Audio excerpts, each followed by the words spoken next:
হে everyone good morning আৰু আজি ভিডিঅ'টো আৰম্ভ কৰিছোঁ আপোনালোকক জলপানৰ সৈতে যিহেতু ৰঙালী বিহু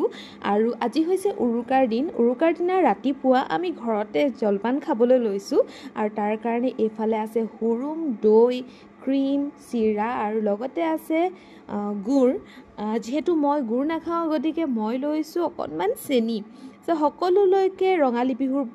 বহুত শুভেচ্ছা থাকি আপোনালোক সকলোৰে জীৱনটো যেন ৰঙালীৰ দৰে ৰঙীন হৈ পৰক আৰু ৰাতিপুৱা মই লৈছোঁ চিৰা দৈ খাবৰ কাৰণে আৰু ভাল লাগে বছৰটোৰ শুভাৰম্ভ এনেদৰে কৰিবলৈ আৰু আজিৰ দিনটোত মই কি কৰিলোঁ কি বনালোঁ আৰু কি ধৰণে নিজকে সাজসজ্জা কৰিলোঁ সেয়াও আপোনালোকক দেখুৱাই আছোঁ এইফালে মই ল'লোঁ হুৰুম চিৰা আৰু লগতে লৈছোঁ অকণমান দৈ আৰু লগতে লৈছোঁ ক্ৰীম আৰু তাৰ ওপৰত মই দিছোঁ অকণমান চেনি যিহেতু মই গুড় খাই বেয়া পাওঁ গতিকে এয়া হৈছে মোৰ আজিৰ জলপান আপোনালোকেনো উৰুকাৰ দিনাখন ৰাতিপুৱা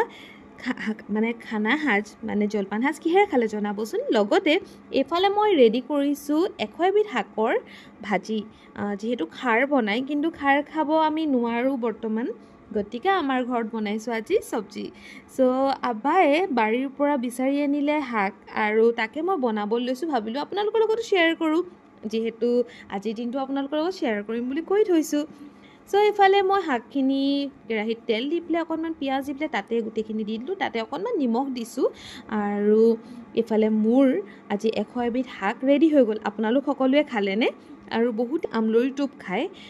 আমাৰ ইয়াত পাবলৈ নাই যিহেতু সেইকাৰণে আমি খোৱা নাই গতিকে এইফালে মোৰ 100 এবিধ শাকৰ ভাজিখনো ৰেডি হৈ গ'ল তাৰ পাছত আকৌ যিহেতু বিহুতনো জেতুকা অকণমান নলগোৱাকৈ কেনেকৈ থাকোঁ কওকচোন গতিকে কিনাৰৰ বৌহঁতৰ ঘৰৰ পৰা এয়া আনিলোঁ জেতুকা পাত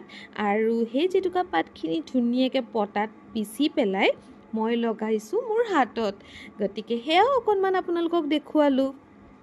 আপোনালোকে আজিৰ দিনটোত জেতুকা লগাইছেনে জনাবচোন প্ৰত্যেকটো বস্তু মই যেনেকৈ আপোনালোকৰ লগত শ্বেয়াৰ কৰোঁ আপোনালোকেও মোৰ লগত শ্বেয়াৰ কৰিব তেতিয়াহে ভাল লাগিব নহয় জানো এইফালে মোৰ জেতুকা লগোৱা হৈ গ'ল আৰু বহাগ বিহু বুলি ক'লে জেতুকাকণ নলগোৱাকৈ কেতিয়াও থাকিব নোৱাৰোঁ তাৰপিছত এইফালে মই ৰেডি কৰিলোঁ মাহ হালধি সেয়াওতো বিহু বুলি লগাবই লাগিব নহয় জানো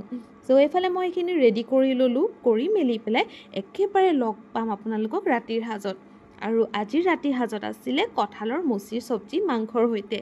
গতিকে এইফালে কঁঠালৰ মুচিখিনি মই এনেদৰে ফ্ৰাই কৰি লৈছোঁ লগতে আলুখিনিও ফ্ৰাই কৰি লৈছোঁ তাৰ পাছত সেই তেলখিনিতে মই দিছোঁ পিঁয়াজৰ পাছত দিছোঁ তেজপাত লগতে এইফালে দিছোঁ মাংসখিনি আৰু তাতে জিৰা ধনিয়া ৰং জলকীয়া সকলো মা মছলা তাতে দি দিছোঁ নিমখো দিছোঁ দি পেলাই মাংসখিনি অকণমান সিজিবলৈ দিলোঁ